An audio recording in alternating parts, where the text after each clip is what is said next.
What's good, Commanders fans, and happy Friday. So minicamp day 3 wrapped up yesterday. I was not able to react and make a video to that. Very, very busy last night, especially with the Wizards press conference with Will Dawkins and Michael Winger, those guys being introduced, Travis Schlenk as well. I was pretty busy with that for Locked On Wizards. But all that aside, today my allergies are bothering me a little bit. So I just got the sniffles a little bit with my allergies. They're really been annoying today. So, but it is what it is on that part. So, yeah, there's some guys that stood out, man. I got a couple of names here that are not the usual names or the usual suspects. So I wanted to give that to you guys. But before we get into the picks, I want to give you guys some prize picks for tonight for the NBA Finals Game 4 in Miami. I got Duncan Robinson getting over 7.5 points. I got Aaron Gordon for the Nuggets getting over 2.5 assists. So use my promo code REAL@Oliver. You get a 100% deposit match up to $100 on prize picks using the link down below in the description box. Those are my 2 picks for tonight. So pretty cool site. You pick 2 to 6 players and you pick over unders. So make sure you guys check that out using my my promo code REAL@Oliver. All right. So first guy is Mitchell Tinsley, man. I'm hearing a lot of buzz about him, a lot of good things, man. Him and Jake Fromm, they've had a really good connection so far in minicamp and OTAs. To the point where Ben Stanigan he made a joke about it. He said, this was a tweet from Matt Paris. He said, Fromm to Tinsley is a connection to watch this preseason. And then Ben Stanek says, think Joe Montana to Jerry Rice. So Mitchell Tinsley has had a really good minicamp at OTAs for sure. And Zach Selby also said really nice throw and catch between Jake Fromm and Mitchell Tinsley. Fromm dropped it in the bucket over a defender in the corner of the end zone. One play later, Fromm finds Curtis Hodges for another touchdown. But it just shows the connection between Tinsley and Jake Fromm as well. Serge the shooter also talking about that same play, said the catch was nice as heck. The tweet can't even do it justice. So that's how nice of a catch it was. And also watch out for Mitchell Tinsley in the return game. Mitchell Tinsley has been a guy that's been catching punts as well. So look out for him to make the roster possibly as that 6th receiver, 5th receiver. You already know who the first 4 receivers are going to be to make the roster. But after that, it's up in the air. It's between Marcus Kemp, Casimir Allen, Dax Milne, and Bryson Tremaine. But really, Mitchell Tinsley is playing really well. He's had a really couple of good catches out there as well. David Harrison has said the same thing. My colleague on the Locked On Network for Locked On Commanders, he said some good things about Mitchell Tinsley, that he got pulled out of a drill by Eric Bieniemy at first in the first practice, but he bounced back with a couple nice catches. So he's had his ups and downs so far, but he's definitely stood out as a punt returner and as a contested catch guy as well. Ben Standing also said that every practice Mitchell Tinsley's out there making plays. So using him as a punt returner, and he's moved up in the standings on the depth chart just a little bit there. I mean, between guys like Bryson Tremaine and Kyrick McGowan and stuff like that. He's the UDFA wide receiver that definitely has stood out with Casimir Allen being out with the hamstring injury. So keep an eye on Mitchell Tinsley out of Penn State. Went to Western Kentucky, put up some big numbers there. Had a decent season at Penn State as a transfer to Penn State. So Mitchell Tinsley, man, I'm intrigued. I'm intrigued to see. I think he had a good amount of guaranteed money as well from the Commanders for his undrafted free agent contract. So we're going to talk about Montez Sweat here pretty quickly. So Montez Sweat, he had a batted pass. He was just yelling and doing the things that he does, talking a lot of trash to Sam Howell as well after the batted pass, getting to the quarterback, wreaking havoc. Did well in the press conferences as well. Just talked about how he has to get to the quarterback and just get his ASS down, and that's how, because the thing on Montez is he gets there, but he doesn't finish. I've heard a lot of people compare him to Preston Smith, where he gets the pressures, but he just doesn't finish. If he can just connect and get the quarterback down, I mean, what was he, like top 10 in pressures, but top 30 in sacks last year or something like that. So he's just got to finish plays. I mean, the Tennessee game, you see the potential that was untapped. He had multiple sacks in that game. So you see the games where he has the potential, but he's just got to finish plays. You can compare his trajectory to really Deron Payne. Deron Payne was a guy that kept getting to the quarterback, but he just wasn't finishing plays. So this could be the year that Montez Sweat does it. Scott Jackson, who was on 106.7 Fan, he also said that Montez Sweat really stood out. His speed, his agility. He was the guy that was flying around in practice for sure. So Montez Sweat, you can just feel that energy when he's back, man. He's chirping, he's talking. Can he be a leader this year? Can he be a guy that finish and get double-digit sacks this year? Even if it's not double-digit sacks, at least be super impactful like he's been in the past, and just even more impactful. So Montez Sweat is a guy that stood out in minicamp for sure. Another guy is Logan Thomas, man. He's been getting targeted a lot. Like I said, I've been giving him a hard time, and I really have. Actually, I'm going to go with Khalil Hudson. I'm going to go with Khalil Hudson first. Khalil Hudson, he did get an interception. He has put pressure on the quarterback as well. Jack Del Rio Said good things about Khalid Hudson in his press conference as well. Talked about that last game of the season that Khalid Hudson had.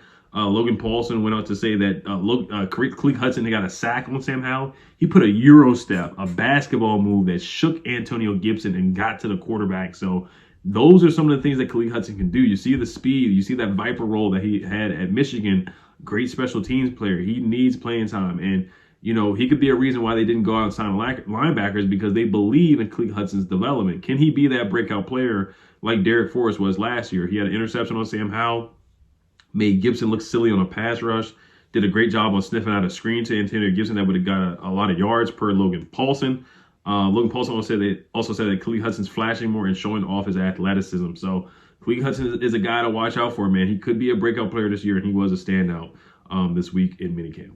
Another guy's Logan Thomas, man. Like I said, I've been giving him a hard time, but I've heard nothing but good things, about Logan Thomas. So Linnell Willingham from 106.7 The Fan, he said they force-fed Logan Thomas so far this offseason. He leads the teams in receptions this year. He said, and maybe he leads this team in receptions this year. That's how much he's been featured in the spring. Logan Paulson also said the same thing. Like, they've really been featuring the tight ends, this offense for Eric Bieniemy. Not to compare it to Travis Kelce, but Logan Thomas and the rest of the tight ends, they're getting a lot of targets. They're really getting featured in this offense.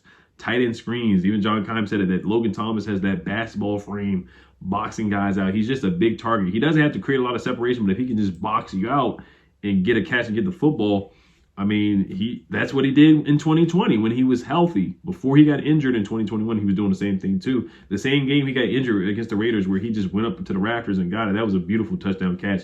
And we need his production on the red zone. We definitely lacked that last year. And we need that from him. And I think, I'll give him some slack. I think last year coming off the ACL injury, maybe he just wasn't ready yet to come back. Who knows?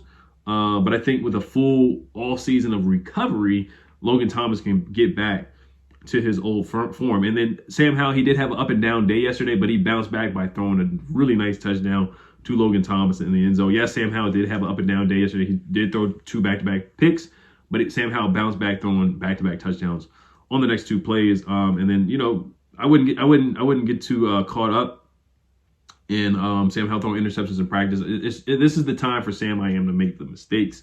And Jalen Hurts threw a bunch of interceptions in Eagles practice yesterday as well. I mean, that doesn't really matter, but I'm just giving you guys context for practice as to where to get the bad stuff out. And that's just in practice. So Logan Thomas, man, has really, really stood out. He's got a bunch of catches. There was one catch he had against Ben St. Juste where he boxed him out like a big man in the NBA and got a touchdown. He got 2 touchdowns on 7-on-7s, and he's been targeted a lot in this offense per David Harrison as well. The offense is tailor-made for tight ends. It really is. So we're going to see. I'm intrigued. Does a great job on contested catches as well. And he's had the best offseason of the team per Logan Paulson. So that's really, really high praise for Logan Thomas. We're going to quickly give some love to Chase Young. He did beat Charles Lane on Cornelius Lucas on pass rushing, getting sacks on 2 plays. He looked really explosive per Lake Lewis. So everybody's saying that he's really looking spry, really looking explosive. We just got to see this guy doing it in the game. Can he have a pass rush plan? Can he use his hands properly? Can he have a counter move? Can he rush with the team like Warren Sapp is trying to preach to those guys out there? Can he have a disciplined rush and rush with Daron Payne and stay in his gaps and not run past the quarterback like he did in 2021? So I'm intrigued to see what Chase Young does this year for sure. Another guy is Percy Butler, man. He got an interception the other day. He got an interception on Sam I.M. When Sam threw the back-to-back interception, that was Percy Butler. Logan Paulson also said he continued to have an impressive OTA.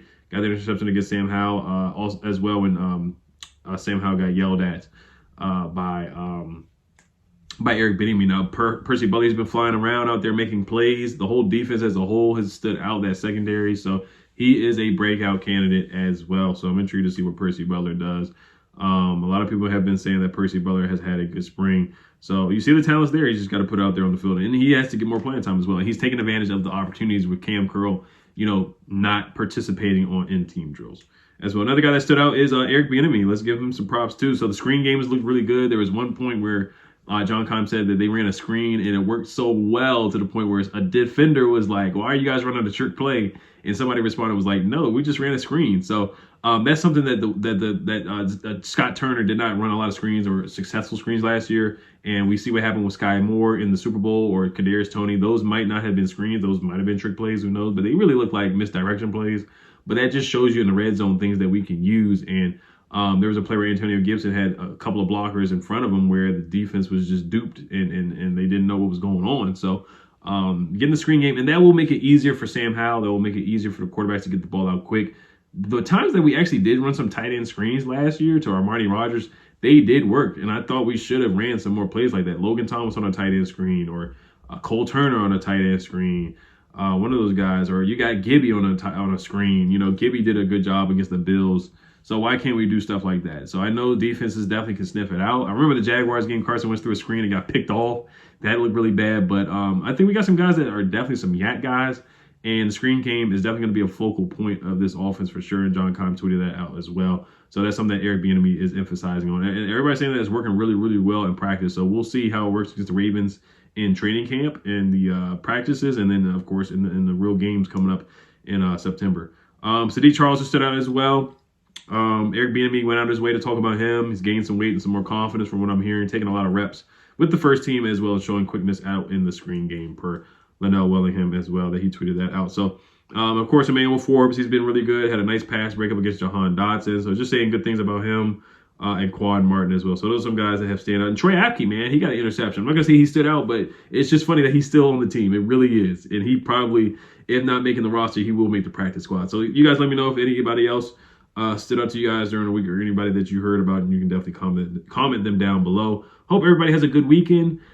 Should we get Dalvin Cook? I highly doubt we even try to get Dalvin Cook. So I know a lot of people are going to say, oh, go get Dalvin Cook, you know, because every time there's a hot name out there, I might make a separate video about it, but I don't see them pursuing running back Dalvin Cook, who just got released by the Vikings. Great player, though. Awesome player. So I wouldn't mind having him on the roster, of course, but there's really no need, to be honest, with Gibby and Brian Robinson, and also Chris Rodriguez and Jared Patterson as well. All right, guys.